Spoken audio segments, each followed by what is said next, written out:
Hey, guys. Hey. Hello. Well, I intend this. I'm leading tonight. I intend this to be kind of a lighter stream. And watching through the intro, I was reflecting on the differences between the three of us. Okay, I'm trained as a mechanical engineer, so I really think in the physical and I can understand that. Plutarch, he's got that engineering mind, but more software kind of stuff. But he's a pilot. So he understands the physical, but it's more intangible.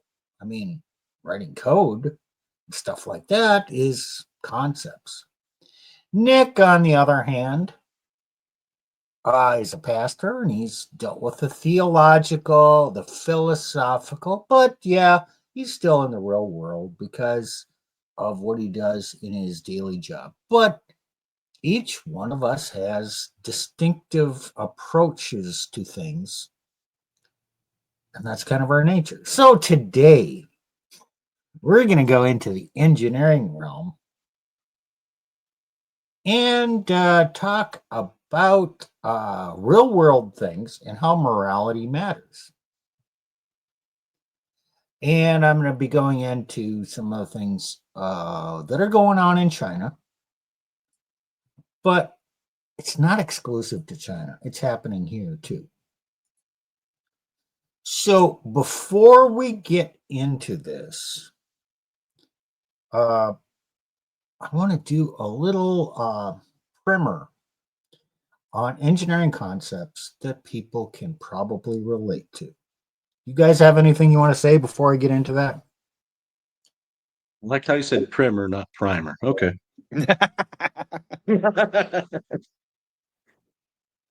Engineering is a precise art. So we must be precise. Right. So, Oh, math? I mean, you got to get the math right. somewhat, but 2 you plus don't 2 have can't equal 5, Steve? Even if it you looks don't good? you don't even have to know math well at the rudimentary level. So, Nick, in the ancient world, what were bridges constructed of? Well, depends on the bridge, but yeah, generally you started out with wood. The bridges And they that were still stone. survive. Oh, you mean like the arches that you see that are built in ancient Roman roads that are still standing today that go over bodies of water. A stone. Bridges were built of stone. Uh, then the next bridges were built out of wood. Wood has always been an option, but it doesn't last that long. In New England, because wood didn't last that long. What did they put over the top of the bridge? A roof. It's called a covered bridge. Preserve the Oh, wood. okay. But then they wanted to span longer distances, so they went to wrought iron. And then pretty much from there it went to steel, and then cables, and then we kind of came back to concrete. So, if you had a chasm or a ditch 6 foot wide, and you wanted to cross that, and you had a concrete beam or some wooden planks, which would you choose? Concrete beam. I also I lived in a house. The ditch was about at the surface. It was about 6 foot for the incline. It's probably about 3 feet at the 1.5 to 3 feet, depending on where you're at the ground level. It sucked to mow it, by the way. Fucking excuse. Oh damn it! I didn't even. Oh, I did make it past the 8 minute mark. Excuse my language. That mower would flip. Anyways, but yeah. So a lot of the houses that where I grew up had big ditches, and they had concrete going over it. Nick, you just made a poor choice. I don't know. That's just what the whole subdivision did. I didn't give you the option of using steel. There might have been steel involved in it. I didn't look.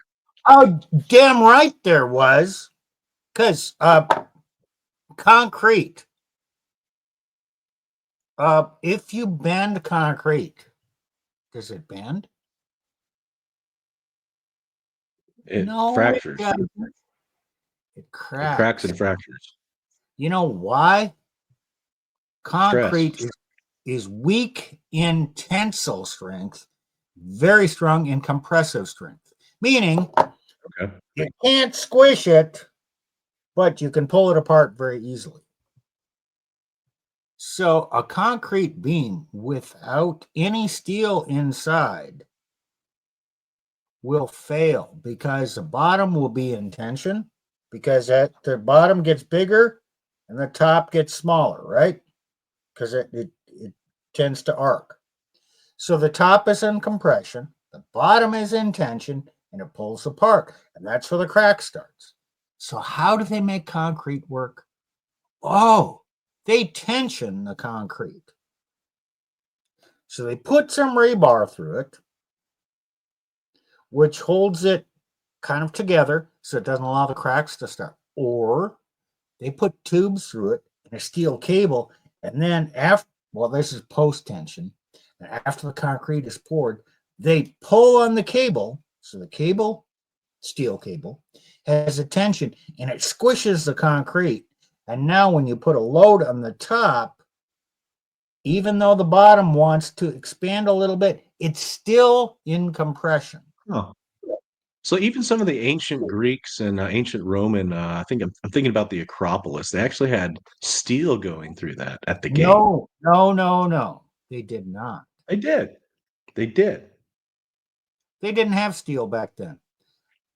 Here's how Iron, they did it. whatever the hell They it had was. Iron. Okay, I'm sorry. Iron. Well, the Pantheon is the largest concrete dome that has no reinforcement, unreinforced concrete. And it's been there for damn near 2,000 years, hasn't fallen down. That's because the way it's constructed, it's all in compression. And you do an arch, all the load comes from the top and it's just transferred down to the bottom. Everything's in compression. The cathedrals in Europe, they were built with piling stones upon stones. And then, they had those wings called flying buttresses. That was Yeah. to take the lateral I studied forces that. and make sure everything was in compression. Man, this is like my undergrad all over again. Okay. So, I did some medieval construction and ancient technology. So, yeah. this stuff matters. So it's simple concepts that most people can understand, but then us techie, nerdy, weenie guys, we took it and we quantified this and we came up with rules and all kinds of calculations and to make it stronger, more durable, span longer distances. Oh, yeah, if we use steel, the tensile strength of steel is much greater, so we can build structures. Oh, it's even bigger. So you know what? How about if we string a cable from one side to the other and then hang it off of there, and then we'll pour a concrete roadbed below it, but all the weight's going to be carried by the steel. I think this is a great idea.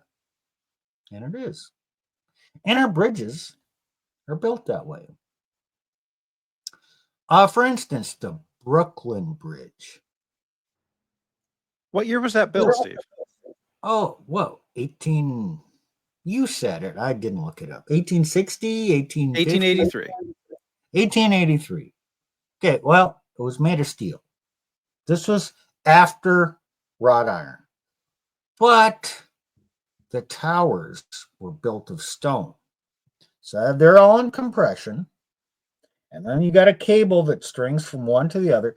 And then you're hanging cable ropes off of that.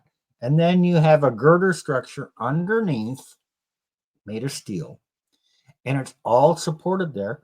And you know what? That damn bridge is still there. Yeah, they've had to paint it and, do some maintenance. But what, 18? As all structures require maintenance, right? Well, Yeah, 18, the we'll call it interesting 1890 until 1990. That's 100 years. And we're 35. It's 135 years. 141 according to Wikipedia. Okay. And they have had to replace the steel bits of that bridge. I mean, steel rusts, right? And New York Yep. is next to an ocean, so we expect that they would have to replace some of the steel, and they have. But the way that bridge is constructed, the important parts can be replaced without dismantling the bridge. So, what does this have to do with morality? Oh, you mean it should stay together and not fall apart and cost people lives? Well, yeah, Cost lives, basically. that's simple, but I'm And going to get it. it should do the job it's supposed to do, right? In transporting whatever was desired to be transported from one side to the other side successfully. True. But as a man, if you're going to work on something, people are depending on you. You want your work product to not endanger people. And really, you want it to outlast you. So were the men Oh, you mean working on that bridge thinking about morality? oh, man. Well, I think were it was their duty to do so. it was their duty. I would argue that they weren't directly thinking about morality.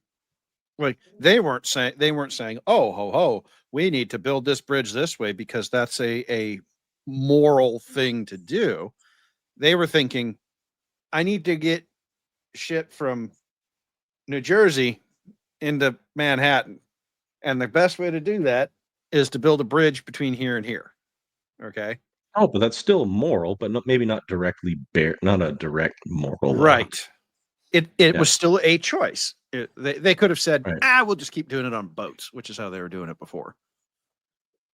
Well, they had a pride, in the sense of good pride, in the work they did. They're not going to do shit work. If I'm going to put my labor in it, that fucker is going to be right and it's going to be good. And I'm going to do my best because people depend on me. So, yeah, they're not thinking about morality, the word morality, but they're thinking about duty and just pride of workmanship. Well, what they were thinking was, I want to build a bridge that can withstand. They honestly would have had no idea how long the bridge would have lasted. They probably would tell you that they are shocked that it made it this far. But they said, I want to make a bridge that will not kill people if something goes wrong with it, right? That we will have the time to stop traffic and we will be able to see it. So and this is something I hit in my job all the time. When I build something, yeah, I build on computers, but I still have to think like this. Okay, who's going to be coming after me taking care of what I wrote, of what I built? How are they going to have to take care of it? Because you have to take care of stuff. And So these guys are probably thinking, how can we build something that somebody else can take care of later so that the bridge that we can stop the bridge from crashing and killing people? It's like when I build a title opinion, right? I go through the documents to find where the mineral rights and the surface rights were severed, depending on your state. I get it. Okay, there's a certain period of time land mineral rights are severed. Then you figure out, okay, well, the mineral rights went to here, here, here, here. It's held under lease here, and they sold the rights to the lease here, and blah, blah, blah. Here's all the accumulating interest that goes out to all the parties. Is it held under lease? Is it not? Is it available lease? Is it sold? I have to send that out that a title opinion. If that's not correct, then they cannot properly. If that's not correct, they can get fined for trespass. Well, if it's not correct and it's conveyed to a new party, but there's a defect, is there a problem in the future? Yeah. So, Nick, do you want to do defective work if no one discovers it for 5 or 10 years? No. So I want to do my Okay. job right. I have a duty to do my job correctly. If I'm not So, doing my job correctly, then what the hell do Why, they hire Nick? me for? Why? Because I actually care what I'm doing for. I care that what I'm doing has an effect. I care for my clients. I also care for my own integrity. Okay, but why do you care? What's driving you to care? Why have you decided that look, I guarantee you there's somebody, because you work in an industry, there's somebody in your industry who is not behaving this integrally and is Oh, I've seen them. probably making more money than you. So why are you doing this? Because I still have to answer ultimately before God for whatever I do and whatever duties He's placed upon me to do them correctly to His glory. And it might bite me in the ass years down the road. Oh, okay. So there's a moral duty to a higher power, but there's also a moral duty to your future. Correct. There's temporal and so eternal. this kind of brings up something, and we had to Plutarch drew it out of Nick. Nick is just gonna do the right thing because that's who he is. He's not thinking about morality when he's doing the right thing. It's just in him. That's what he's going to do. And that's why civilization continues. That's why we can depend on the past. That's why our infrastructure works. Because you're depending on guys you don't know, who are, many of them, long dead, to have done their job right and left a legacy of their workmanship for future generations. They were not praised. They were not acknowledged. They weren't said, "Oh, man, you did a good job there." No, they just did their damn job. And this diffused morality of individual actions of men in Western civilization is why we are where we are. So now let's look. Why don't you pull up the first video of the tower in Myanmar? That one. Yeah, Bangkok, Thailand. And where do you want me to start? It's 15 minutes long, so Well, let's just start at the beginning, and we'll go through it for a while. This happened, what, 2-3 weeks ago? yeah, that sounds about right. I watched this happen, and look, Thailand's a known earthquake zone. I'm just going to say that up front. This 30-story tower collapsed. Somebody fucked up. more than one person fucked up. Yep. Okay.